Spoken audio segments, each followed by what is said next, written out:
Muy buenas, bienvenidos y bienvenidas al episodio de Zoom Negocios, este espacio de actualización y formación para que tomes buenas decisiones. Mi nombre es Lucía Grosso, o Lu, como todos me dicen, y me acompaña Willington Pardo.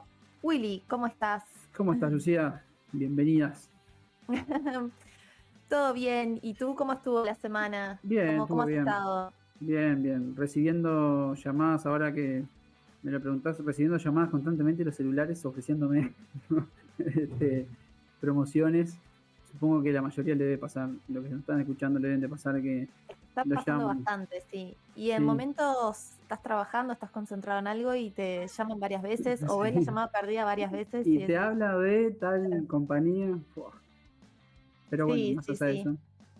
tal cual.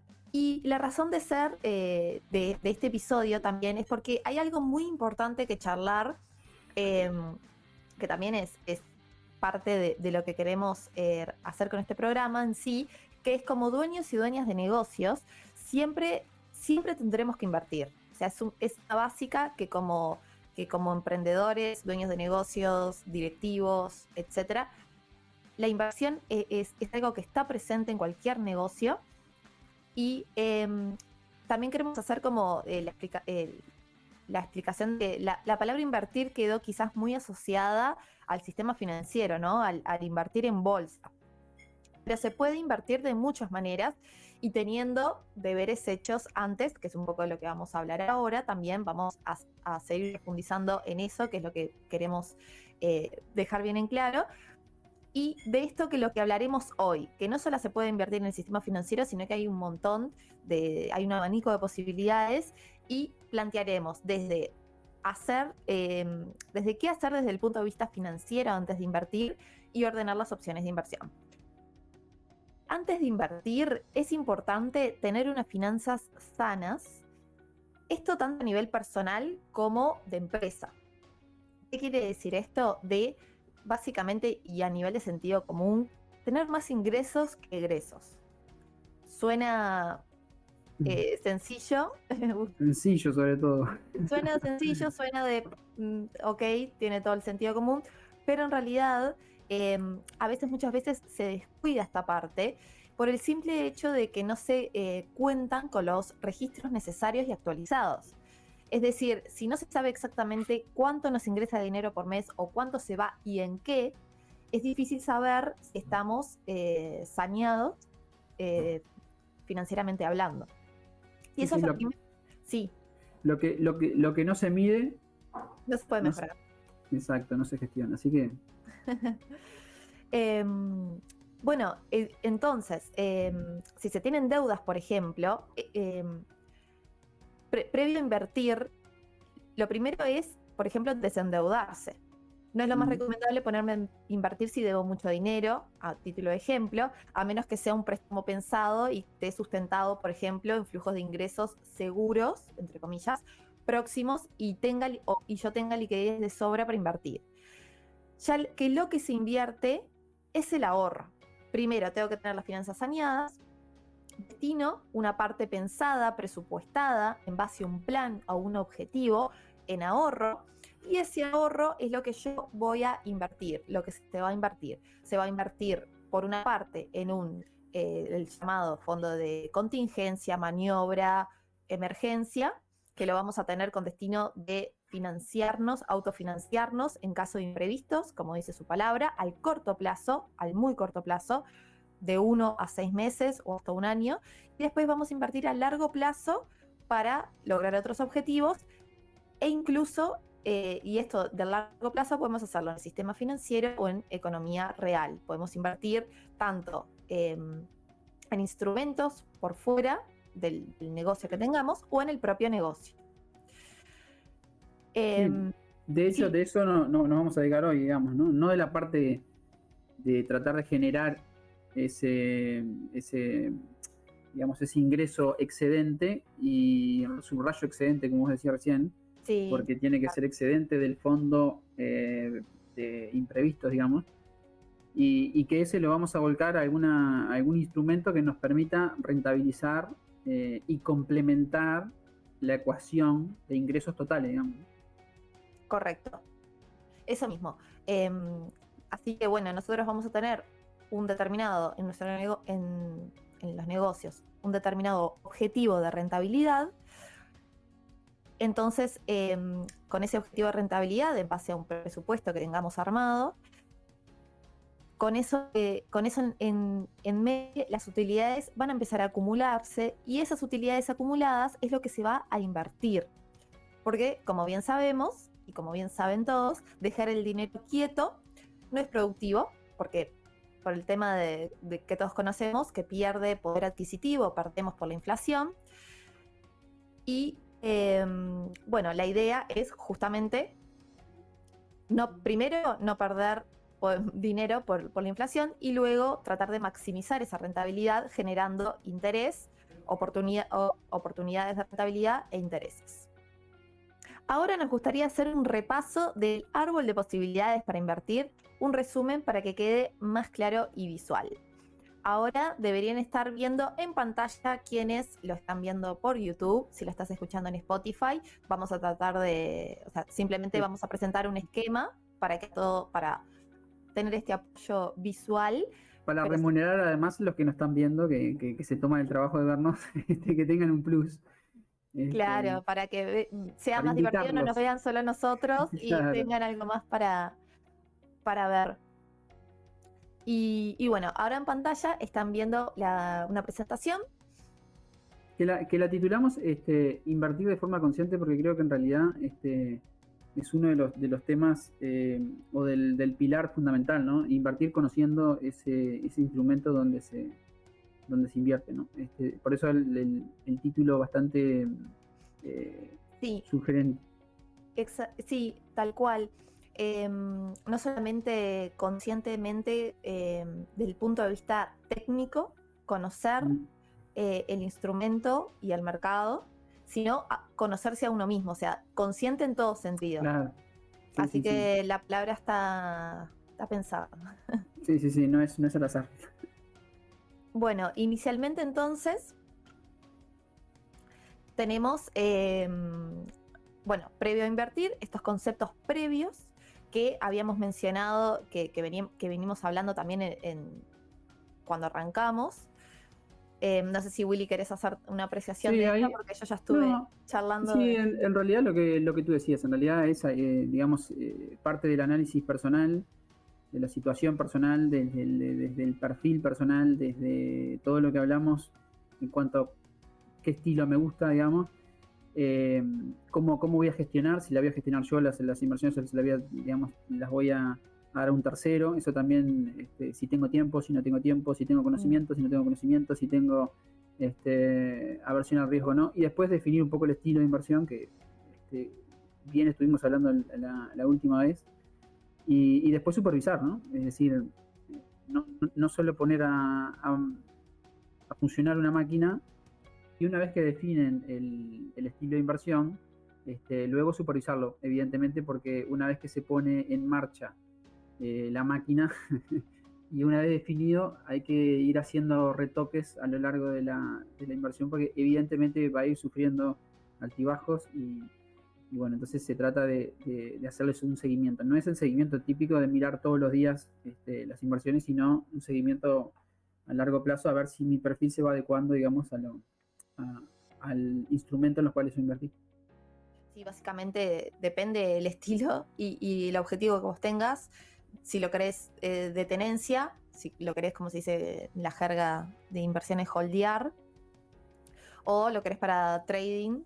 Entonces, dependiendo de los objetivos que vos tengas, es que vas a depender, por un lado, depender más de tu tiempo, te vas a involucrar más, te va a requerir mayor grado de conocimiento. Entonces, primero que nada, siempre el para qué, el objetivo claro.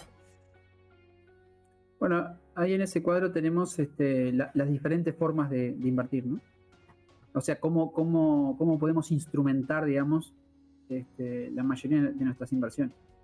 Es como una forma de clasificar, las inversiones, pero de un punto de vista más contable, que es como también que nos sentimos más cómodos nosotros. Y bueno, es nuestro perfil. Claro, entonces, lo que están viendo ahí en pantalla es un estado de situación patrimonial, como se usa el famoso balance en las empresas, que está por un lado el activo, el pasivo y el patrimonio. El activo es la suma del pasivo y el patrimonio, y lo que ven ahí es que se puede invertir desde adquiriendo deuda, o sea, pasivo de empresas, o acciones, siendo el patrimonio o capital de las empresas. Correcto. Sí, en realidad ahí los cuadritos, digamos, en color serían un poco el instrumento en el cual yo invierto. Y bueno, y del lado derecho está, claro, cómo te posicionas, digamos, frente a esa inversión. La deuda, evidentemente, porque yo hago esta inversión por algo, para obtener un rendimiento, y cada tipo de instrumento me brinda un tipo de rendimiento. La deuda me va a brindar un rendimiento de intereses. Recuerden eso, en el ámbito fiscal, los inversores están grabados por dos impuestos, el impuesto al patrimonio y el impuesto a la renta. En todo momento van a tener esos dos impuestos, no están grabados en ningún momento por IVA. Nadie se cuestiona, digamos, ningún inversor le va a importar el IVA, pero sí le van a importar esos dos impuestos. Y si te financias con deuda y la retribución es el interés, ahí tenés dos impuestos en juego. El impuesto al patrimonio por la tenencia de ese crédito a cobrar, y después tenés el impuesto a la renta, que en el caso de las personas físicas es el IRPF, categoría 1, donde vas a quedar grabado el 12% por ese rendimiento. Rentas de capital. Uh-huh. Exacto. Sí, sí. Y después tenemos la participación en patrimonio, que ahí, evidentemente, como lo ven ahí, como queda, o es una retribución residual, si hay ganancias se cobra, si no hay ganancias no se cobra, y la retribución ahí es el dividendo. El dividendo ahí tiene una particularidad a nivel fiscal, que a veces queda grabado y a veces no, con lo cual hay que analizar un poquito cuál es la situación de la empresa para ver si mi dividendo resulta grabado. Y no hay impuesto al patrimonio, ¿no? Puede haber impuesto a la renta, no hay impuesto al patrimonio en ningún caso. Bien. Sí, además es tal cual la explicación que nos dejaba muy claro, y que es como su zona de mayor conocimiento, y le encantan, le gustan los impuestos, y además tiene mucha experiencia en eso. Un raro, un rarito. Aunque usted no lo crea, Aunque usted no lo crea. le gustan los impuestos, pero es una parte fundamental, vivimos con ellos, es necesario y los tenemos que entender y conocer, porque también es un costo más. Claro. Te saqué la palabra de la boca, me parece. No, iba a decir que es una pérdida, o sea, no es solamente un costo, es un gasto. Sí, claro, y como gasto hay que gestionarlo. Y como gasto hay que saber gestionarlo. Si reducimos los gastos, es otra forma de aumentar los ingresos. Así que sí será. Y además, para no estar, digamos que por desconocimiento o bueno, y tributar un impuesto que no es, o no tributar directamente, que puede suceder también porque no se sabía o porque se tomaba otra postura. Y pasa habitualmente, ¿eh?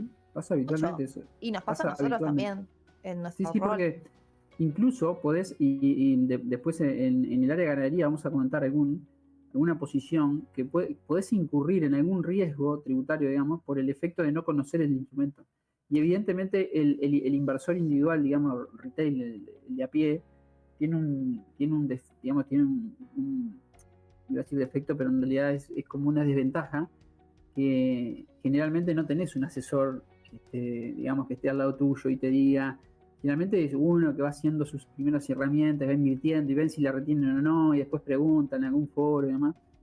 Y ahí se puede generar contingencias fiscales importantes, como vamos a ver, y vamos a tener un caso claro de eso.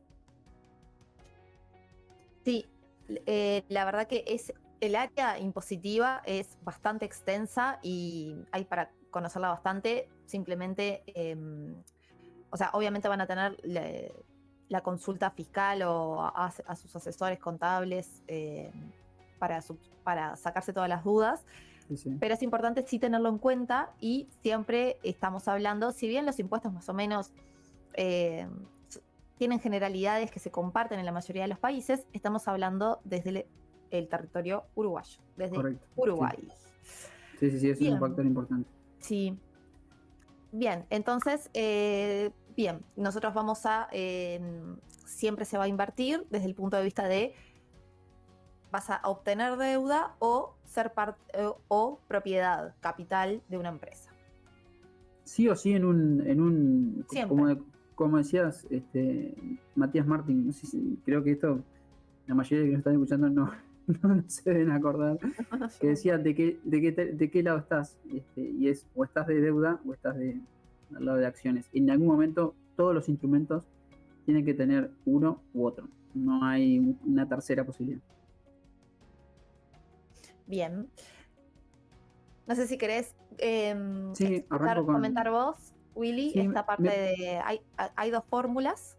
exacto, hay dos fórmulas. Yo voy a comentar la primera y después te dejo a ti la segunda. La primera, en realidad, lo que tratamos ahí de mostrar un poquito es la fuente digamos, de rentabilidad de una inversión. Es decir, la inversión puede venir por dos caminos. Uno es digamos, la rentabilidad que me genere el activo en el cual yo invierto, y otro es los rendimientos que me genere ese activo. Llevándolo a un caso típico de una renta en inmueble, yo compro un inmueble, lo tengo determinado tiempo, lo voy teniendo determinado tiempo, y generalmente voy obteniendo, digamos, una rentabilidad por el mero hecho del paso del tiempo. Esa rentabilidad, mientras yo no la realice desde el punto de vista fiscal, no tengo ningún impuesto a la renta. Entonces eso es lo que muchas veces en el ámbito de la bolsa se conoce como el famoso los ETF acumulados o acumulables, o como en inglés son otros términos, donde el instrumento va acumulando ganancia, va aumentando su precio porque va teniendo cada vez más ganancia, potencialmente distribuible, y yo no voy a pagar impuestos, ¿está bien? Porque la mera tenencia no genera impuestos. Sí genera cuando lo vendés. La venta. La Que venta. es lo que se llama incremento patrimonial. Perfecto, exactamente. Digamos, ese precio final, el precio inicial, dividido precio inicial, que es la inversión, esa ganancia que me genera el activo dividido la inversión que yo hice, es típicamente una medida de rentabilidad exenta, como decía, de impuestos, salvo cuando lo vendas. Cuando lo vendas, generalmente es un incremento patrimonial. Si vendes un inmueble, va a estar grabado. Si vendes una acción, también va a estar grabada. Si es local, si es del exterior, no. Y ahí tenemos un mundo, digamos, tributario. Y después viene... Sí, y a efectos prácticos lo que tenés que hacer es hacer la declaración jurada. Sí. Correcto, sí. La mayoría de los impuestos a la renta personal tributan vía retención, la mayoría. Evidentemente, cuando no se nominan agentes de retención, es probable que el inversor tenga que hacer su declaración jurada, pagar el impuesto resultante, digamos, de esa venta pura. Bueno, y como les decía, en el tema de la rentabilidad total viene dada por dos factores. En principio podremos visualizar esta fórmula, digamos, los efectos de visualizar esa rentabilidad pura, digamos, esa rentabilidad total que me puede dar una inversión a través de la revalorización del activo, y también algún dividendo, algún interés, algún alquiler, dependiendo del activo que me remunere, digamos. Entonces va a tener esas dos componentes. Si tomamos el ejemplo de un inmueble, nosotros vamos a comprar el inmueble, ese inmueble se va a revalorizar, ¿no? Generalmente, para que tengan una idea, los inmuebles se revalorizan más o menos un 2,5% anual. Es bastante discutido también, digamos, ese porcentaje. Se revaloriza ese activo en el precio inicial, precio final. La diferencia es una ganancia que yo tengo, que dividido la inversión que hice me da una rentabilidad. Y después tenemos la parte de que me remunere ese activo, digamos, a través de dividendos, a través de intereses o de alquileres. Evidentemente la rentabilidad puede venir por los dos lugares, ambos, por un solo lugar, ¿no? Que generalmente puede ser por tener un activo y que realmente no me remunere, pero siga aumentando de valor. Esa es la típica compra de un inmueble donde pienso que acá van a armar algo y lo compro para revalorizar y bueno, lo venderé, pero no lo quiero alquilar, digamos. O lo quiero alquilar y ahí recibo de las dos partes. Y un comentario de la parte fiscal nada más, es que la primera parte de la ecuación tributa siempre y cuando opere una venta. o sea que mientras yo tenga el activo no va a generar ningún tipo de renta, y sí la retribución, digamos, del dividendo, el interés, el alquiler, sí va a tributar renta. Eso pasa siempre en los rendimientos que obtiene un inversor. Bien, perfecto. Sí, porque hay dos categorías en realidad. Correcto. Claro, sí, y tributar por el incremento patrimonial, como se le dice contablemente y Generalmente sí. fiscalmente, que es el resultado, es la ganancia, cuando hay ganancia, es el precio de venta menos el precio de compra, básicamente, y después tenés sobre los rendimientos mobiliarios, que son los intereses, dividendos, etc. Eso depende si es territorial o en el exterior, si se emplaza o fuera del territorio, dependiendo de cada país. Acá en Uruguay hay criterio de la fuente, entonces se graban las rentas en el territorio uruguayo, salvo algunas excepciones. Otros países tienen renta mundial, es decir, que graban todo tipo de rentas, como Argentina. Y bueno, no sé si querés comentar algo más de esto, Willy, ya pasamos. No, pasar nomás a la otra. A la siguiente. Lo que es importante de estas dos ecuaciones que están acá en pantalla, que para que lo que nos escuchen, los que los están viendo, están bien ahí, gráficas, una es de la rentabilidad total y la otra es la famosa TIR, la tasa interna de retorno.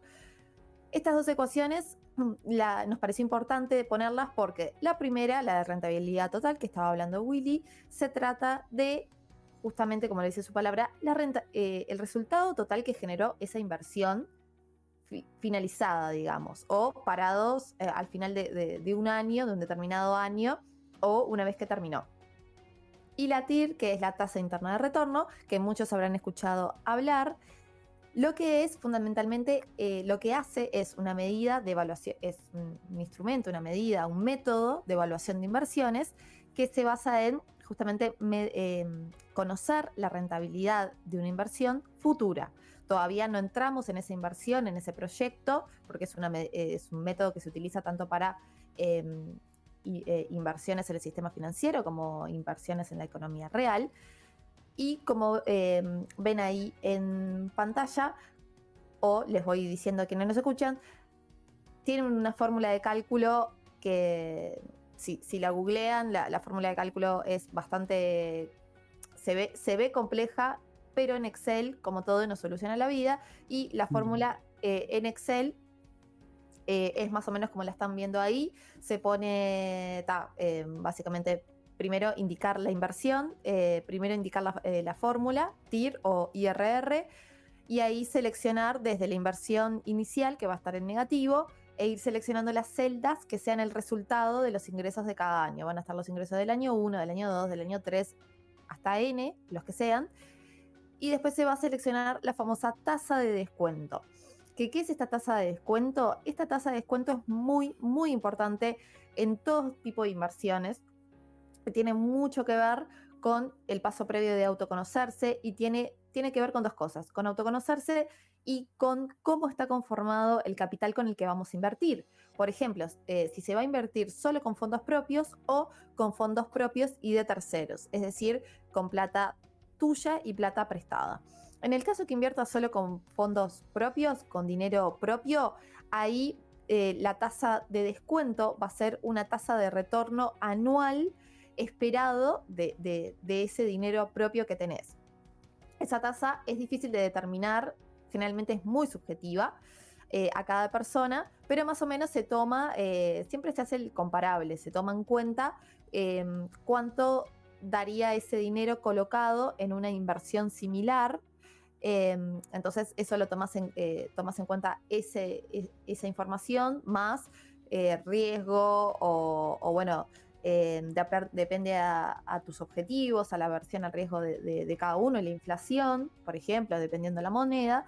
Y si vas a invertir con fondos propios y de terceros, se va a tomar otra tasa que se llama TCC o WACC, WACC, porque pronunciada queda rara, la TCC, que es la tasa de costo de capital, que va a tener en cuenta no solamente esta tasa de retorno de tus fondos propios, sino los intereses de la deuda, el famoso costo del préstamo, porque supuestamente tenés dinero prestado y eso hay que pagar intereses.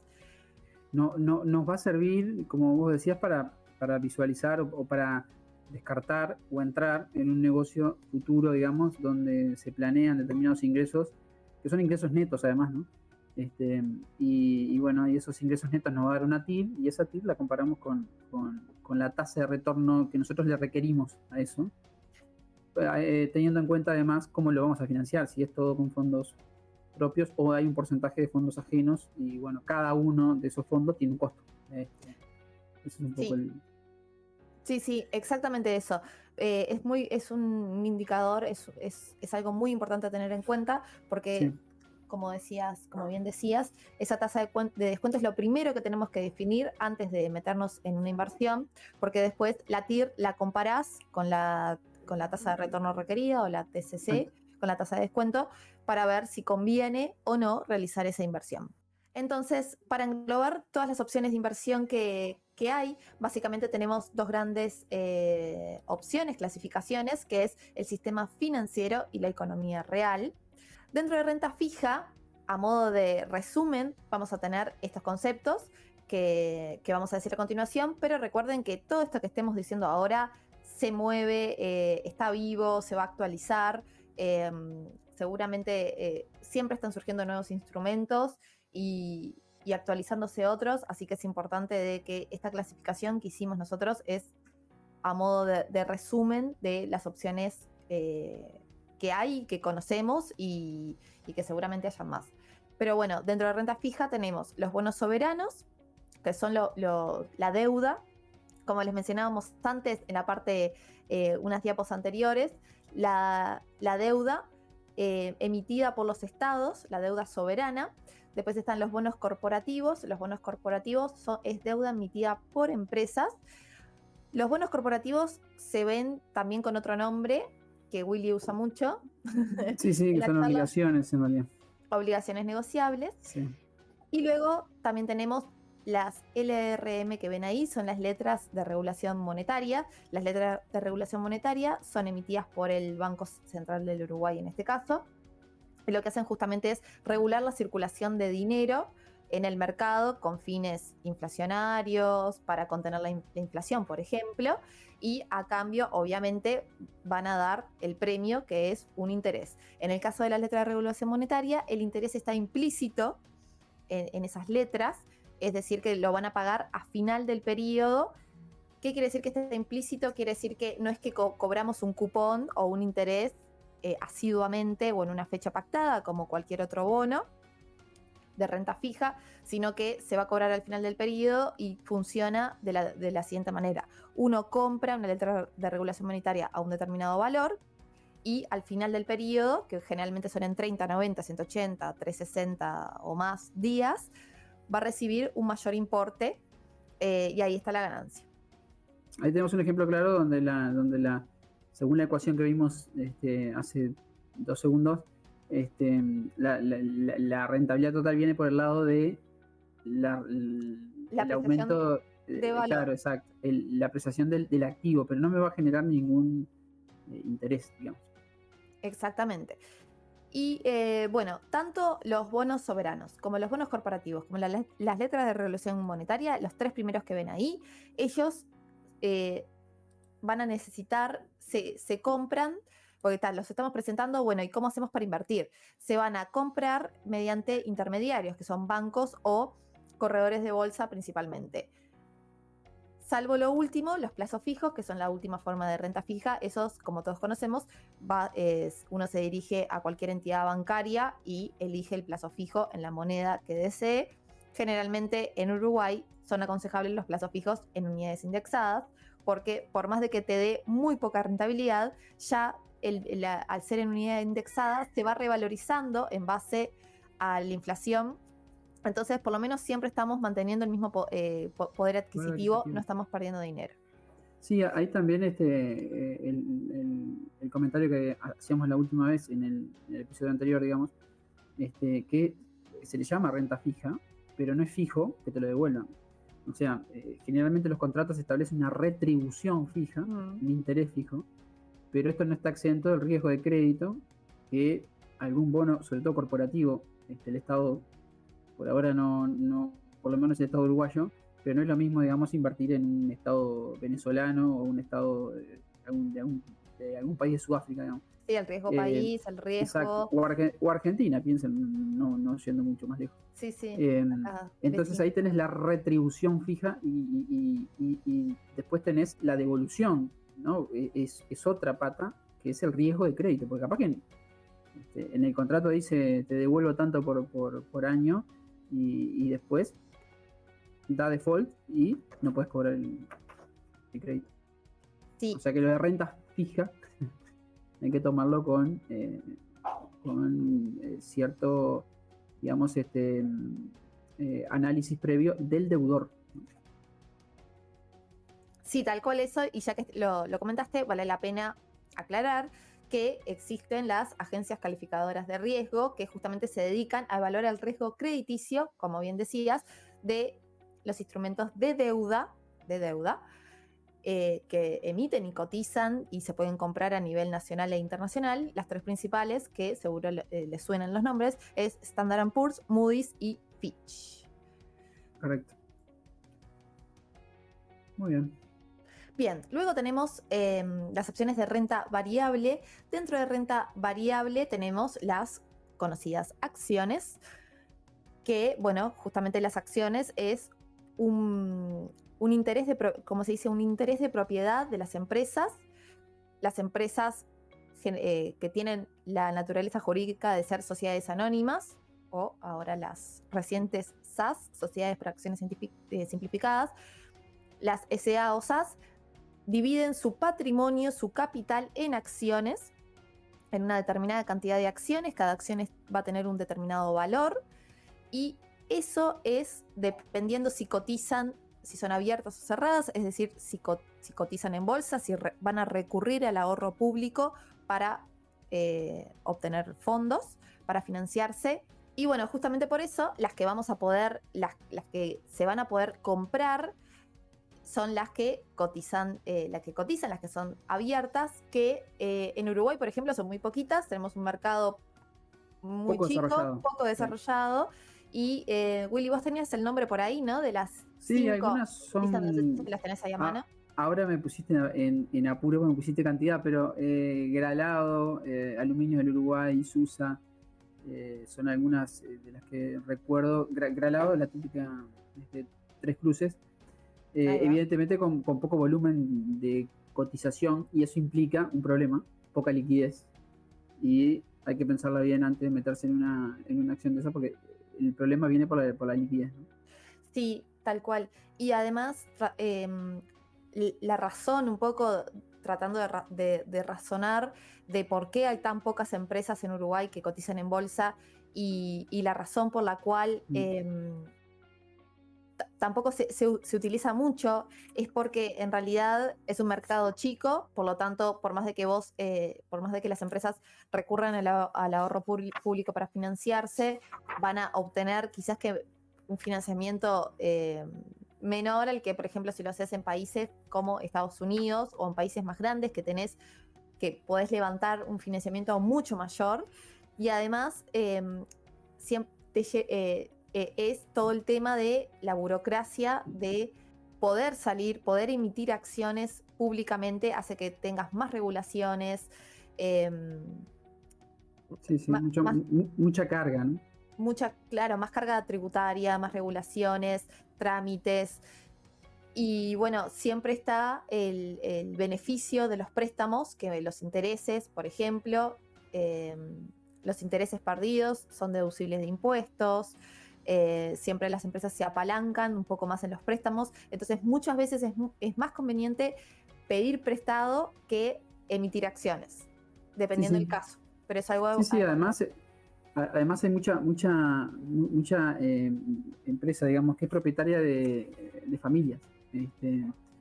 Entonces, digamos, abrir el capital al mercado financiero no es una decisión sencilla, y generalmente nadie la quiere tomar. Y ocurren, digamos, al mercado de deuda, y en el mercado de deuda de vuelta, el mercado, digamos, de la bolsa no está desarrollado y bueno, y acuden a estos mercados particulares, por decirlo de una forma, que pueden ser bancos. Hay unas opciones en cuanto a, por ejemplo, ahora recordando Mi Finanzas, que es una de las que financian empresas a través del descuento de cheques, factoring, pero son métodos alternativos para conseguir recursos, evidentemente por, como decís, la carga, digamos, formal que implica estar cotizando en el mercado de valores, ¿no? Sí, tal cual. Y bueno, luego tenemos los fondos de inversión. Los fondos de inversión son como de los preferidos, sobre todo por las personas que no tienen tanta experiencia o tanto conocimiento puntual en determinados instrumentos o activos. Los fondos de inversión, como también se puede deducir un poco de su nombre, es un instrumento que es generalmente diversificado porque invierte en varios activos, en varios instrumentos. Pueden ser fondos de inversión que combinen instrumentos variables y fijos de determinados sectores, es decir, se puede mezclar la naturaleza de los activos o también la forma de recibir la renta y el riesgo. Pero básicamente son muy utilizados acá en Uruguay puntualmente. Opciones para recurrir a fondos de inversión es Sura. Y no sé si, creo que hay algunos nuevos que estaban surgiendo. No, y incluir también dentro de los fondos de inversión, que a veces pensamos solo en el fondo de inversión, pero una figura similar es el fideicomiso, en cuanto, digamos, a que tiene varios participantes, varios inversores y un activo subyacente, digamos, que puede ser, como decís, activos de diferente índole, que te retribuyen a renta variable, a renta fija y así lograr la famosa diversificación. O puede haber otros fideicomisos que estén destinados a algo en particular, ¿no? El sector inmobiliario, el sector agrícola, con diferente, el sector financiamiento de obras públicas. Tienen diferentes motivos, digamos, los fideicomisos y los fondos de inversión. Sí, ese último que dijiste sobre todo es muy utilizado, las intendencias lo usan bastante, también para financiar sus obras y demás. Bien, después, por ejemplo, tenemos los ETF, que son los Exchange Traded Funds, o en español, fondos cotizados. Los ETF básicamente funcionan similar a los fondos de inversión, o sea, muchos quizás se los confunde. Los fondos de inversión, me faltó comentar que generalmente lo que más tienen son comisiones más altas porque son gestionados. Tienen un gestor de ese fondo que va a cobrar una comisión. Los ETF tienen costos más bajos, las comisiones son más bajas, porque generalmente no hay personas que lo gestionan tan activamente. Entonces, lo que hacen los ETF están conformados por activos, que pueden ser acciones, bonos o materias primas, y el propósito de los ETFs, a diferencia de los fondos de inversión, que los fondos de inversión tienen sus propios activos ahí metidos en esa bolsa, tienen en esa bolsa diversificado varios activos y todos tienen sus rendimientos, y al final, mensualmente o trimestralmente o anualmente, van a darte los rendimientos, menos la comisión que corresponda de ese gestor. Los ETF, la meta es replicar o igualar el resultado de un determinado índice. El que siempre se habla es el Standard & Poor's 500, que son las 500 empresas más importantes de Estados Unidos y otras. Y están muy de moda porque te permiten justamente predecir el comportamiento de la inversión al seguir estos índices. Los ETFs son más transparentes, o sea, los fondos de inversión también generalmente tienen las hojas antes de invertir, las fact sheets, que ahí, bueno, básicamente está toda la información del fondo. Y los ETF son también, se puede conocer exactamente en qué estás invirtiendo. Son líquidos, a diferencia de los fondos de inversión, por ejemplo, son bastante líquidos, como una acción igual. Uno compra y vende ETF así como acciones, se liquidan en el momento, se compran y se liquidan al precio del momento y en el momento. Y los fondos de inversión generalmente tiene que cerrar, generalmente, al menos que yo conozca, se cierran al final del día, o quizás que tenés vas a tener la cotización de los fondos de inversión del día anterior o quizás hasta más atrás. Bien, y por último tenemos los derivados, que lo que estoy leyendo es la parte que yo había resumido en el libro, porque ya había hecho este trabajo y acá los tengo como bastante resumidos. Página 87 por si quieren saber, del libro de administración.zip. Y bueno, los derivados en realidad son instrumentos un poco más complejos, porque primero que se les dice derivados, porque el valor del instrumento deriva de otro activo que se llama subyacente, y con estos instrumentos se puede negociar sobre materia prima, oro, divisas, tasas de interés, inmuebles, etc. Los derivados más conocidos son 3: forward, futuros y opciones. No sé si vale la pena ir mucho en ellos, pero básicamente, para que tengan una idea, los forwards son contratos de compras de materias primas o activos financieros en una fecha futura establecida. Y cómo se negocian, los forwards se negocian directamente entre las partes. Se les dice contratos OTC, over the counter. Y los futuros son similares a los forwards, salvo que siempre son contratos estandarizados, o sea, los anteriores era un contrato entre partes, los futuros son estandarizados, están prehechos, y tienen una parte, interviene una parte central que se llama cámara de compensación, que es quien va a recibir los fondos y a pagar a las otras personas. Las opciones es también un contrato en el que podemos decidir sin comprar o vender un activo a un precio establecido. Por eso se le dice opción. Puedes ejercer la opción de comprar o venderlo, si te conviene. Esa operación de ejecutar o no el contrato se va a tomar teniendo en cuenta el precio pactado del activo contra su precio actual en el mercado cuando llegue la fecha de finalización de la opción. Las opciones, que seguramente las escuchen bastante seguido, están las opciones call y put. Las llamadas call son las opciones de compra. Se gana si el precio del subyacente sube, ahí ejerces la opción call. Y en las opciones de venta, que se llaman put, se gana al contrario si el precio baja. La más conocida es la bolsa de Chicago para estas cosas. Y después están los swaps y demás, que son las permutas financieras. Muy bien. Bien, y ahora ya pasando a la segunda clasificación, que es la economía real. Dentro de la economía real vamos a tener varias categorías y seguramente muchas más. Acá hay algunas a modo de ejemplo, que están los inmuebles, los préstamos entre pares. Esto, Willy, daría para hablar un montón también de los préstamos entre pares.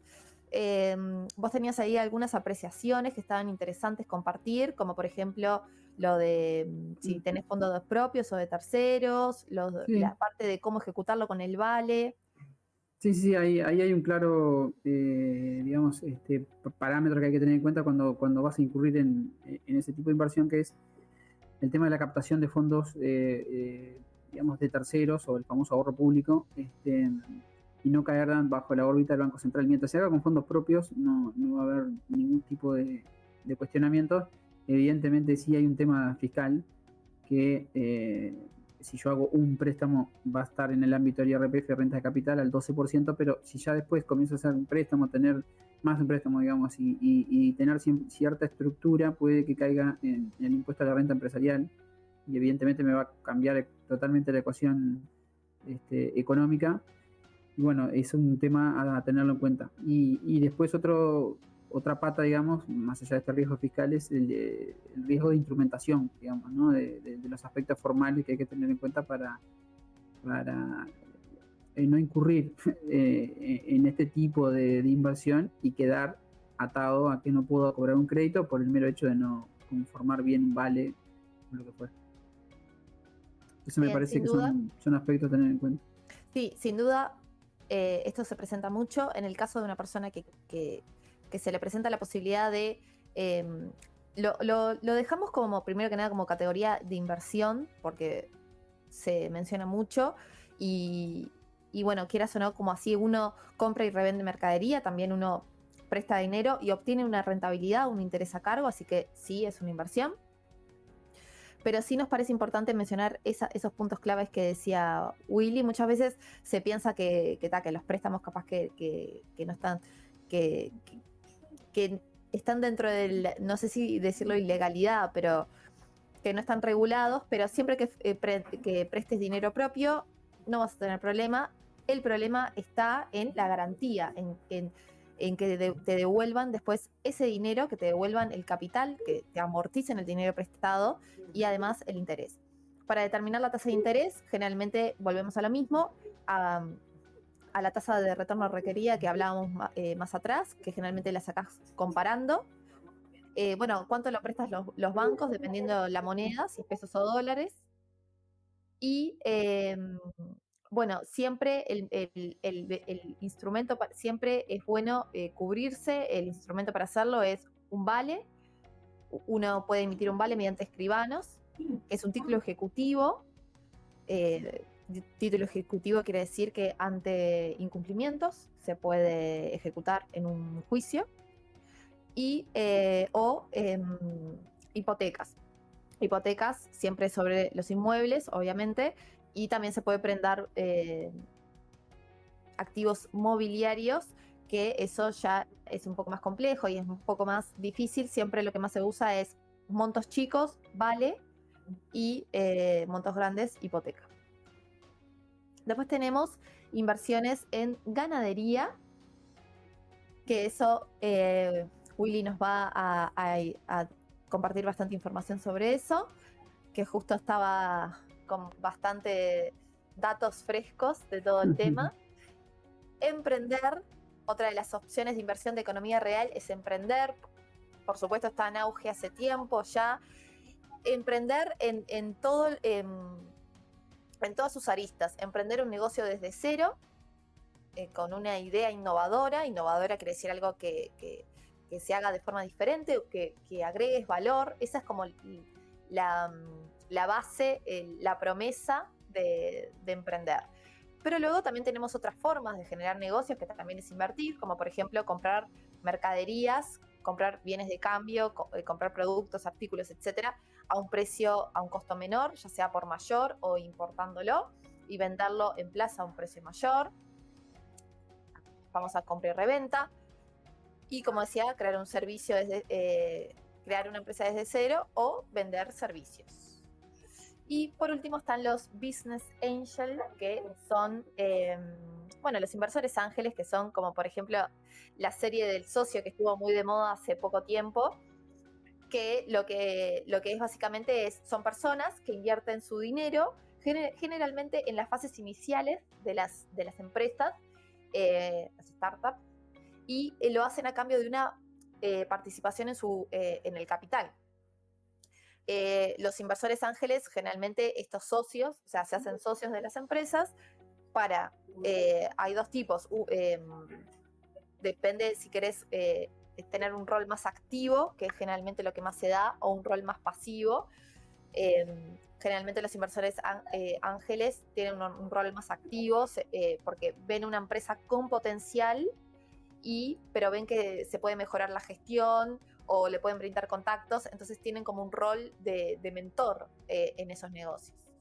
En el caso entonces de los inversores ángeles, la pregunta clave al hacerse es, que puede ser cualquier persona, porque uno escucha inversores ángeles y se imagina el programa de televisión o algo a otra escala, pero puede ser algo tan sencillo como asociarte con alguien que recién está comenzando, o con una empresa más chica, o te surgió la oportunidad, o hasta de compra y venta de establecimientos comerciales, de empresas.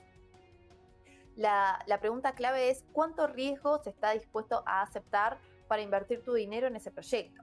Esta pregunta es la que se deben contestar tanto los inversores ángeles como cualquier inversor que participe en cualquier ronda de financiamiento. Y digo esto porque no quería dejar de mencionar que existen las plataformas también de crowdfunding, que es el financiamiento colectivo, que es que cualquier persona o empresa puede postular su idea en estas plataformas, que hay varias, también dependiendo del país y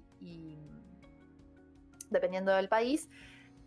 Y la idea es recaudar fondos a cambio de o una parte de la empresa, del proyecto, o de una rentabilidad futura. Bueno, y ahora ampliando, haciendo un poco más de zoom en las opciones que habíamos mencionado anteriormente, tenemos las inversiones inmobiliarias. Willy, contanos un poco. Sí, bueno, las inversiones de este tipo se pueden hacer bajo, digamos, dos formas. Una es de forma directa, es decir, comprando directamente el inversor el inmueble. Evidentemente, ahí vamos a encontrar muchos problemas, más desafíos y más situaciones donde no les va a servir al inversor, sobre todo temas patrimoniales, sucesorios, impuesto a la renta.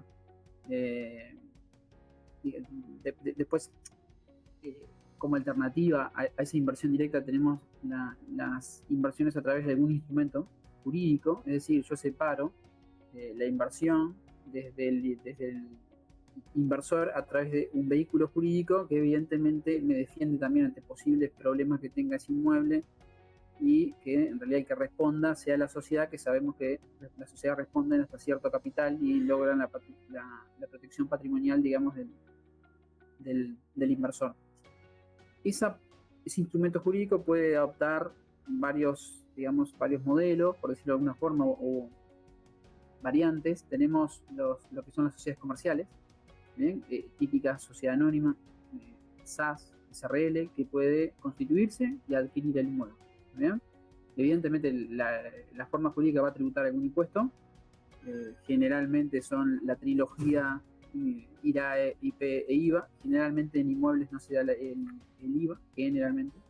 Después tenemos los fideicomisos, que es un instrumento muy, pero muy utilizado, sobre todo acá en Uruguay, que está pensado para llevar adelante proyectos inmobiliarios.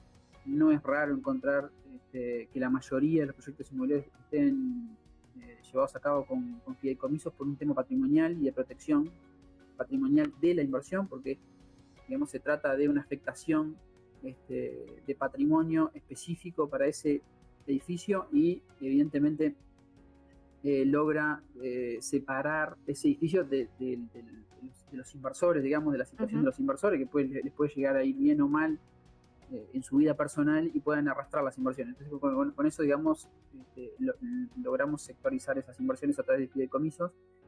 Tenemos fideicomisos que incluso cotizan, fideicomisos financieros que hoy están cotizando, y algunos que de oferta privada, que se les llaman, que son, digamos, fideicomisos que vos como inversor particular vas y participás.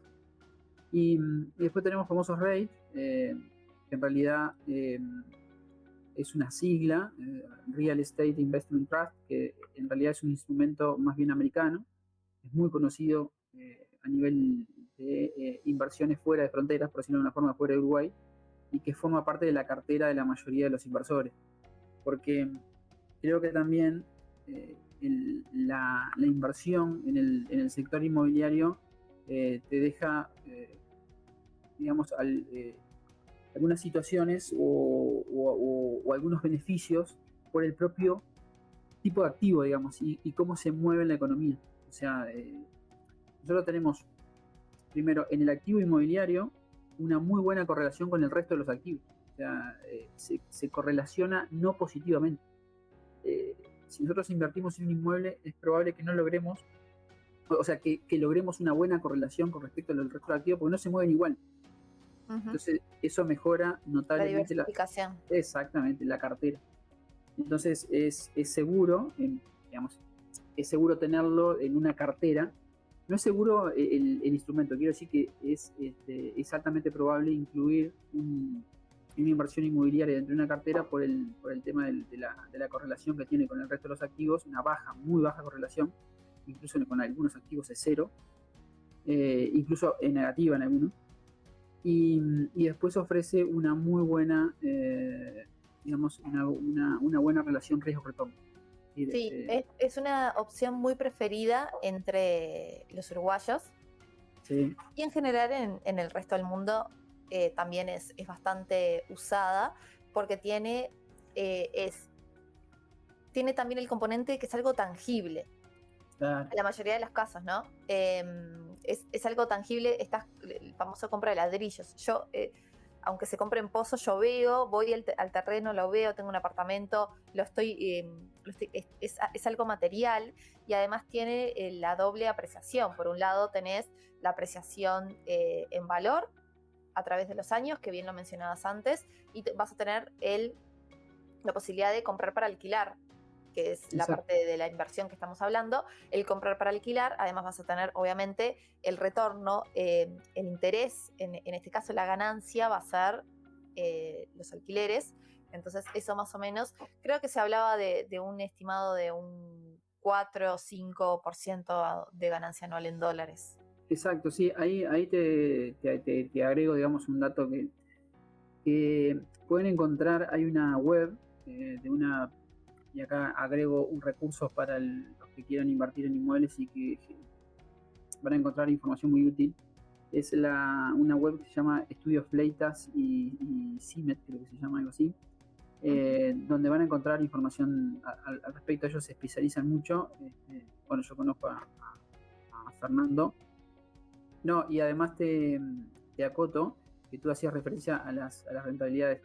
Eh, por nombrarte, digamos, un ejemplo, las rentabilidades anualizadas desde el 2014 al 2022 te dejan más o menos un 7% anual, que proviene de un 4,6% que tú decías del alquiler y un 2,2% de la revalorización del activo, ¿no?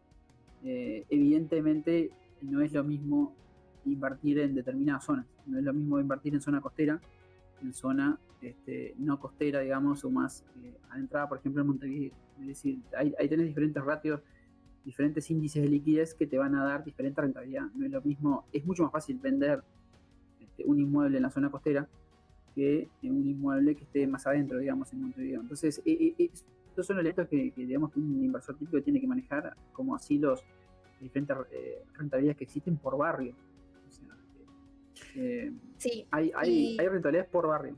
sí, y me gustaría agregar a eso último que dijiste, qué importante que es ver la zona y estar al tanto de las oportunidades y estar informado, como siempre decimos, porque por ejemplo, como está sucediendo ahora que se terminó de construir la planta de UPM ahí en Paso de los Toros, todo se ha revalorizado un montón, pero los alquileres han subido muchísimo. Y en el caso de, por ejemplo, cuando se recibió la noticia de que se iba a hacer la planta ahí, y si ya contabas con capital y tenías intención de invertir en el mercado inmobiliario, una muy buena opción era realizar eso, comprar un terreno, casa o apartamento, porque los alquileres, los precios de compra, la inversión es a precios del interior, o sea, menores a la capital, y los alquileres ahora están equiparados, o sea, la rentabilidad es mucho mayor. Entonces, estar al tanto también de esas opciones, de esas oportunidades, mejor dicho, es sumamente importante. Sí, además ahí yo tengo acá algunos riesgos, porque evidentemente, como habíamos dicho, la relación riesgo-rentabilidad es una de las mejores. Eso no quiere decir que sea más rentable, eso quiere decir que digamos, a determinado nivel de riesgo te da la mejor rentabilidad, digamos. Pero tiene riesgos asociados. Evidentemente, nosotros pensamos a veces como una inversión libre de riesgo, pero tiene, por nombrar algunos, riesgo de vacancia, el típico riesgo que vos tenés cuando no lo Cuando nos alquilás. alquila. Exactamente. Riesgo de crédito, puede pasar, que pase yo le alquilo a alguien y no me paga. Generalmente eso está mitigado por bueno, alquilar a través de portos, seguros, ANDA o lo que fuere. Sí, las garantías. Exacto. Después tenés riesgo legal, que generalmente no pasa, pero hay que tener en cuenta. Hay gente que está invirtiendo en derechos posesorios y demás que son de carácter de dudosa legalidad, digamos. Hay que tener mucho cuidado con eso porque pueden caer en una situación donde tengan un riesgo legal altísimo que no lo puedan rentabilizar, digamos.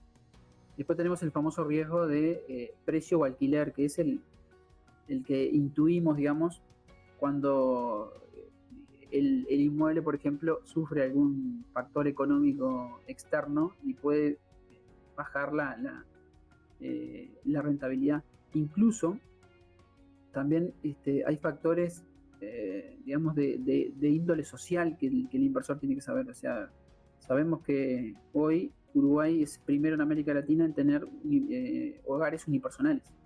O sea, la gente, hay factores sociales que se van moviendo y que van afectando la inversión inmobiliaria. Hoy yo ya tengo un inmueble con 3 dormitorios, seguramente tenga problemas en el corto plazo, porque la demanda está prevista para hogares donde sean con 2 personas máximo. Hay Sí, de hecho muchos creo que hogares está unipersonales. medido, pero la rentabilidad por apartamentos Por apartamento. sobre todo apartamentos más chicos es mayor, porque obviamente la inversión es menor. Entonces está Exactamente. asociado a eso. Claro, Sí, exacto. sí, sí. Está más Exacto. buscado. Sí, sí, sí, tal cual. Además hay un informe que está bueno, para los que quieran también ver el mercado, que lo arma, si mal no recuerdo, lo arma Mercado Libre, Grant Thornton y la Universidad de Montevideo, si mal no recuerdo, arman un muy buen informe donde sacan rentabilidades por dormitorio, por zona. Entonces es una herramienta fundamental para alguien que quiera Invertir en incurrir. eso. Y sí, sí, claro, y además saber si tu precio está en el entorno. Es decir, ¿cómo saber si el precio de un apartamento en buceo está bien o no? Vamos a la rentabilidad teórica que tendría que tener un apartamento en buceo y de ahí, tomando el alquiler, sacás el precio del Claro, no mercado solamente tomar de referencia la competencia, Claro. por decirlo así, que son los alquileres, entrar a Mercado Libre o a Infocasas, en el caso nuestro, Sí, sí. y ver más o menos cómo cobran apartamentos o inmuebles similares en la zona, sino que también ver eso que decías, que es súper importante y que creo que quizás que no se utiliza tanto, de ver la rentabilidad esperada y alinearte a eso. Pasando a invertir en empresas, siempre dentro de la categoría de economía real. Bueno, acá vamos a tener 2 grandes categorías, ¿no, Willy? Sí, exacto. Hay un poco atado a lo que decíamos ya, ¿no? Uno puede, digamos, adquirir o entrar a figurar, digamos, o a invertir en una empresa a través de deuda, lo que conocemos como deuda corporativa, obligaciones negociables, que ahí estamos en el pasivo y recuerden los riesgos asociados, que no está exento de riesgo.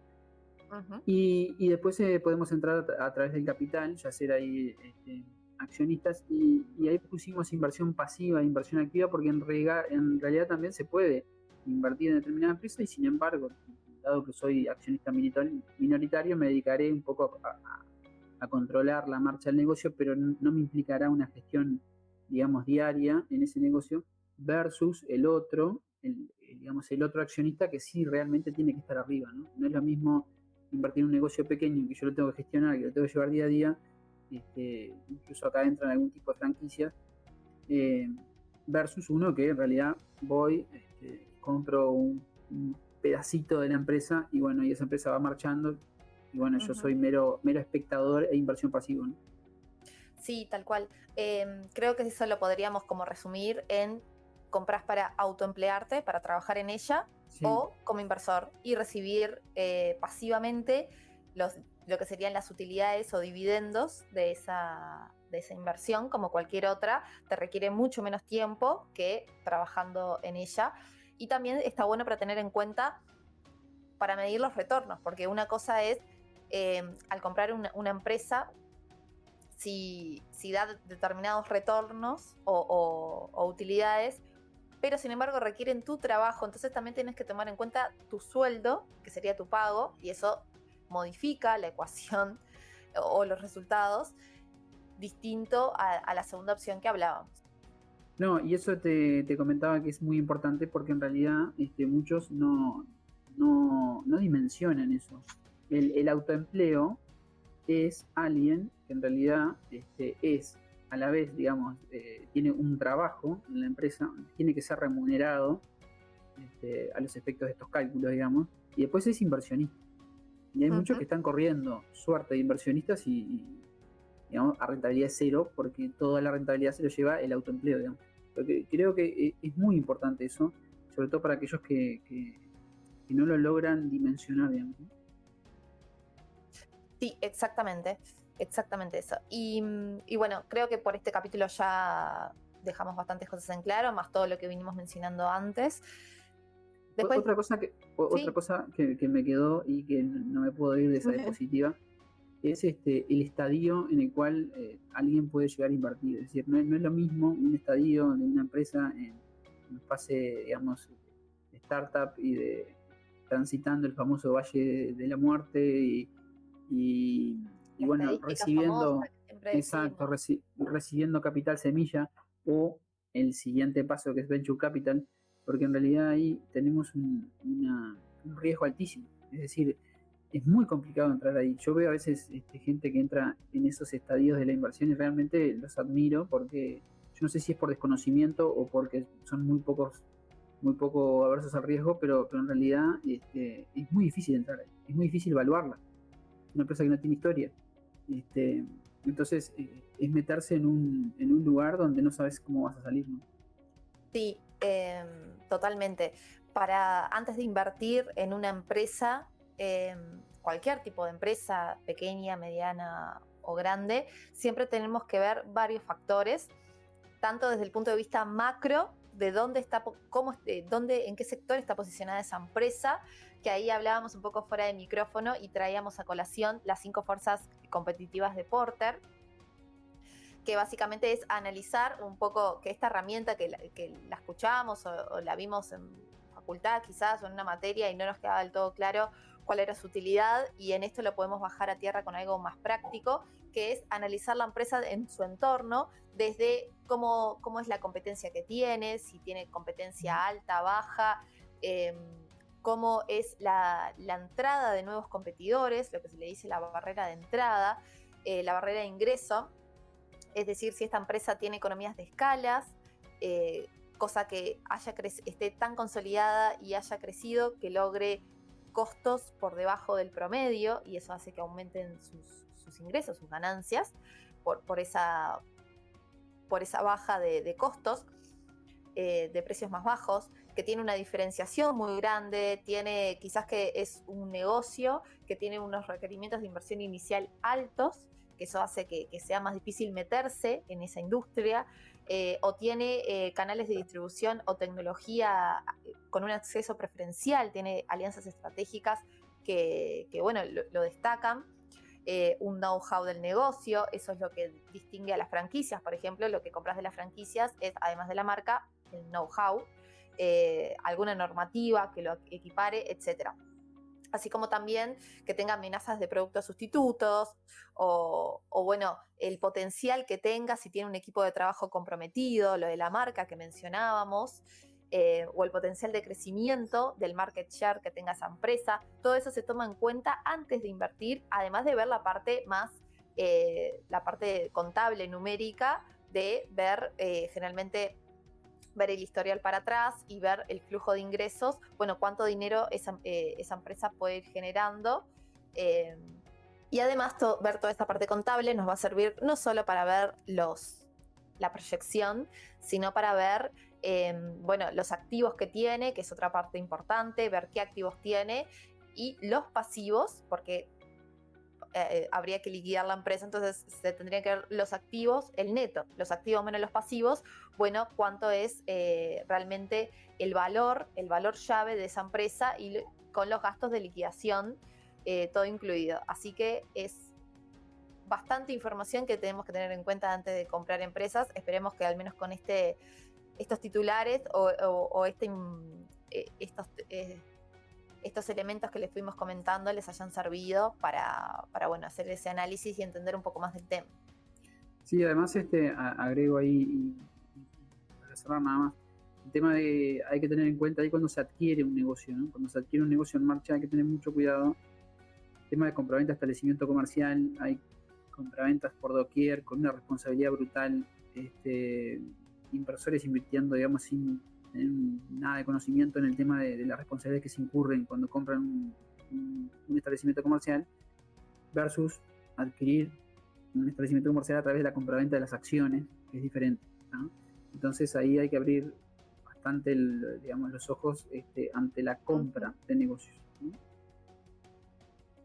Bueno, y por último, tenemos la ganadería. Invertir en ganadería que En por lo vacas. menos en vacas, más concretamente en vacas, como ven ahí el dibujito de la vaca, porque en realidad es básicamente eso lo que se hace. eh, Invertir en bovinos. Eh, Exactamente. y bueno, tenemos Willy, que justo tenés un poco más de experiencia en todo este tema, que nos cuentes, bueno, también las dos opciones que hay para invertir en esta categoría de ganadería y un poco los pros, contras, que conozcas. Sí, en realidad nosotros al negocio, digamos, podemos entrar de vuelta por deuda o porque estamos participando en el negocio.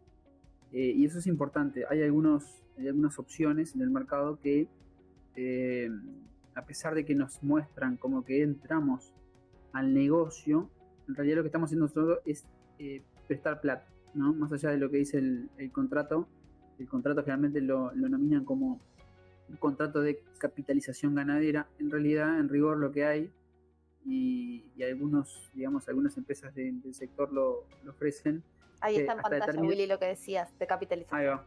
Exacto. Entonces, ahora paso a explicar un poquito el mecanismo, pero sí o sí hay que tener en cuenta previamente cómo estoy entrando, si voy a entrar, digamos, como titular de ganado o como que le doy dinero a alguien para que ese alguien lo, lo, este, lo maneje y lo invierta. ¿Ah? Eso tuvo varios cuestionamientos por parte del Banco Central y es lo que van a escuchar por todos lados, que el Banco Central está instando a estas empresas que dejen de hacer eso, porque lo que están haciendo es una captación del ahorro público para invertirlo en determinados instrumentos con riesgo cero. Es decir, la mayoría de estas empresas están ofreciendo rentabilidades fijas y eso, digamos, tiene que estar, digamos, regulado por el Banco Central.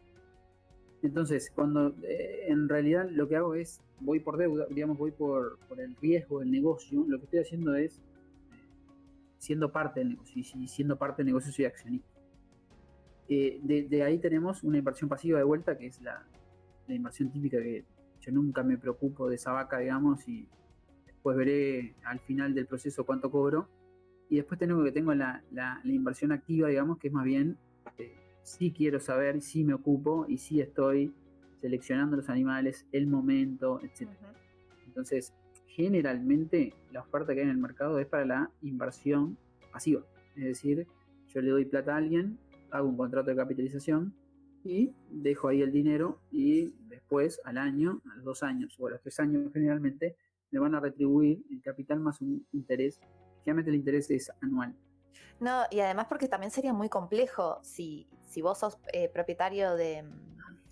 Bueno, es feo hablar de propietario y todo cuando son animales vivos, pero bueno, así es. Pero es así, Así es el pero es así. sistema, Sí, lamentablemente. sí, claro. Cuando vos sos propietario de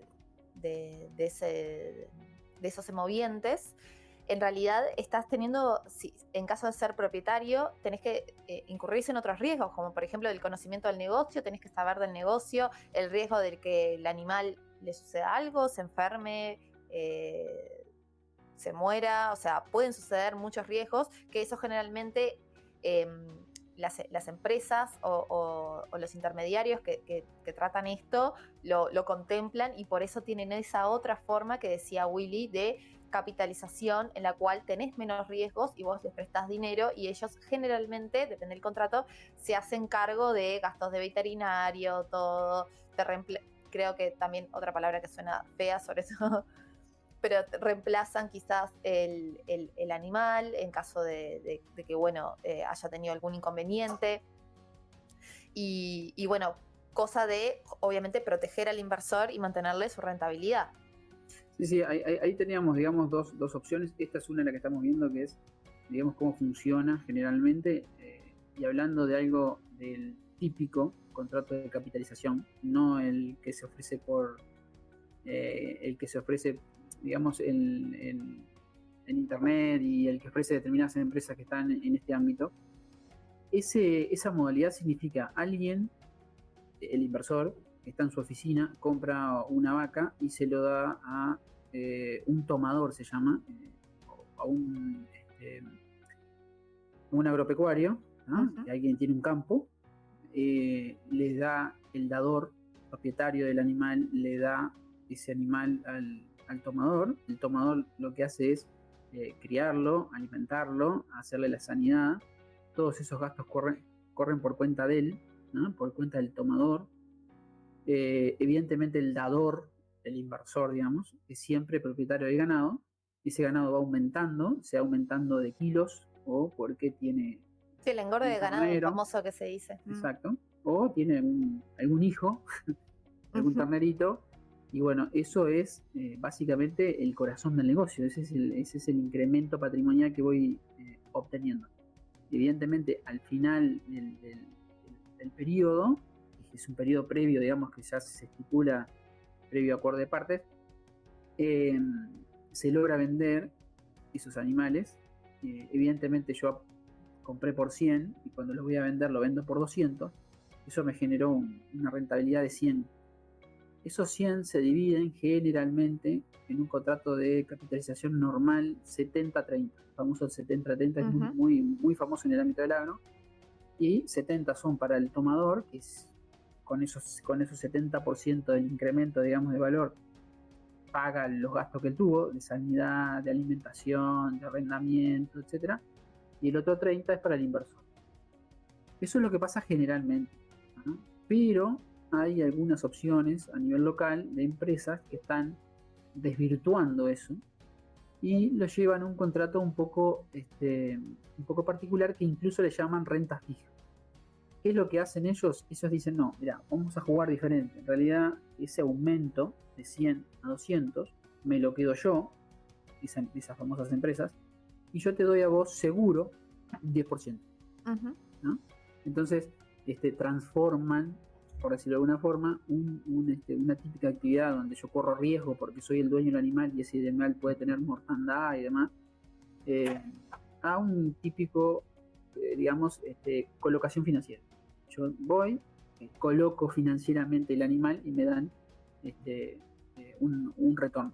Eso no está exento de algún cuestionamiento.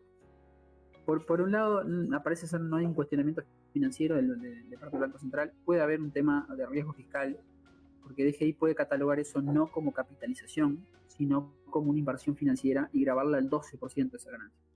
Yo creo que ese riesgo está latente y hay que tenerlo con muchos ojos. Desde el punto de vista tributario, nada más un par de comentarios. El titular del ganado es siempre contribuyente de IMEVA, en tanto se lo venda a un productor que no es agropecuario, que no sea agropecuario. ¿Está bien? Persona física o jurídica, siempre IMEVA. Cualquiera de los dos, cualquiera de los Ujú. dos. No va a importar el titular. El IMEVA grava la enajenación nada más del bien agropecuario, no le importa quién la hace, Ujú. sí importa quién la recibe. Si la recibe alguien que es un productor, no grava. Si la recibe alguien que no es productor, típicamente frigorífico, sí grava con IMEVA, es una tasa del 2% en el caso de bovinos, y unos adicionales de IMEVA que realmente son 2 por mil y 4 por mil, que no hacen mucho a la rentabilidad. Y hay que tener cuidado nada más, digamos, el propietario es contribuyente IMEVA y se acabó el tema. ¿Ah? Versus la otra opción que es si yo doy plata. Si yo doy plata y lo que no estoy, digamos, y no soy el titular del ganado, ahí sí la rentabilidad está grabada al 12% por IRPF. ¿Ah? Eso creo que no está claro. Veo constantemente charlas y información que sale y que no sé si pago IMEVA, si pago IRPF, y creo que sigue quedando dudas de cómo es el instrumento. Eh, para dejarlo claro, el titular de ganado siempre va a tributar IMEVA, y ese es el resumen. Después lo demás lo decantan. Si ustedes no son el titular de ganado y reciben una retribución, IRPF. Claro. Eso es un poco el... Eso es importante para tener en cuenta o para ver en los contratos cuando se hagan de inversiones. Si vos Leerlos muy vas a bien. ser exactamente, si vas a ser propietario del ganado o vas a recibir la renta. Tener bien en cuenta eso para saber Y no además perderse en un tema importante tributario que puede generar bastantes problemas, como hemos venido muchos hablando problemas. bastante. Mira, te resumo uno que quiero que creo que nadie lo tiene en cuenta. Si ustedes tienen un kiosco que es literal E y compran esta inversión ganadera, pierden la exoneración de literal E. O sea, nadie lo visualiza. O sea, hoy si sos un sos un inversor particular, digamos, tenés un negocio, una panadería que tributa Literal E y te compras unos ganados tenés que salir de Literal E, ¿no? Entonces, esa decisión de invertir en esos instrumentos tiene Aunque que lo ser compres pensada. en título personal. Sí. Aunque típicamente yo unipersonal tengo una panadería que la tengo en el Literal E y después quiero hacer una inversión de estas con unos fondos excedentes. Eso iba a Me genera un comentar, efecto porque es fiscal una en la panadería. unipersonal, claro. Exacto, porque es una unipersonal. No, y lo otro, digamos, si yo, caso B, tengo una panadería a nombre de una SAS o una tienda a nombre de una SAS y quiero invertir a través de la SAS, no, digamos, me pasa exactamente lo mismo, ¿no? Tendría que invertir a título personal y tener esa inversión directamente, ¿no? Son varios temas ahí que hay que tener en cuenta y que, bueno, no es un tema sencillo y creo que hay un tema de riesgo fiscal ahí bastante importante que hay que evaluarlo. Muy completo todo, la verdad. Tanto desde el análisis de las inversiones como de la parte tributaria, que esto a veces es un poco lo que queda un poco de lado, relegado, porque bueno, es entendible, ¿no? Inversoras e inversores lo que quieren saber es, bueno, tengo este dinero, tengo este excedente, ya sea poco, mucho, eso es subjetivo, pero inversiones minoristas o mayoristas, quieren saber cuánto les va a retornar, no tanto viendo la parte impositiva. Ahora sí hay hay bastante más conciencia de eso, pero bueno, la idea es siempre estar bien asesorados para no tener ningún tema de problemas. Y lo último que queda para aportar de este último mecanismo, instrumento que estuvimos hablando, es si tenés el dato, como ya estuvimos dando de la parte inmobiliaria y demás, de rentabilidad, más o menos que se maneja en dólares. Sí, en realidad aproximadamente pensemos en una rentabilidad del 8 a 10%. Generalmente andan en eso las inversiones en este sector, digamos, ¿no? Que es bastante buena en dólares para Sí, dar una opinión.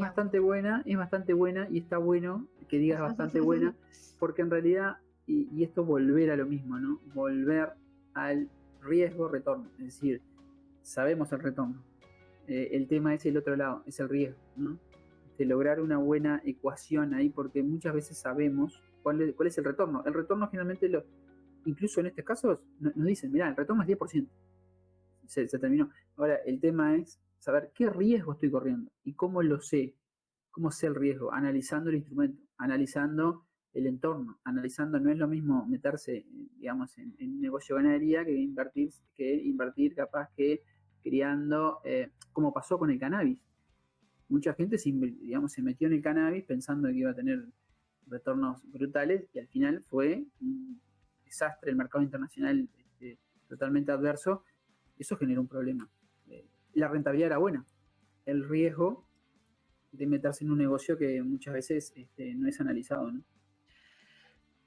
Sí, será importante por eso tener todos estos conocimientos, entender bien las inversiones, los instrumentos, formarse, estudiar todo el tiempo, o sea, sí, no hay atajos fáciles, o sea, sí puedes ir por un corredor y decirle, bueno, armame este portafolio de inversiones, pero sí o sí tenés que entender los instrumentos porque va a llegar un momento que lo vas a necesitar, o si no, si vas a querer maximizar un poco la rentabilidad, más todavía. Así que, bueno, esperemos que les haya gustado el contenido de hoy. Si ven que esto le puede resultar interesante a algún amigo, familiar o colega, pueden compartirlo. Y nos encantaría escuchar sus comentarios. Dejen sus mensajes por Instagram como @sumnegocios.uy. Y también si tienen recomendaciones de temas para charlar o consultas, nos las pueden dejar por ahí y con gusto las responderemos nosotros en un nuevo tema o con invitados, invitadas. Exactamente.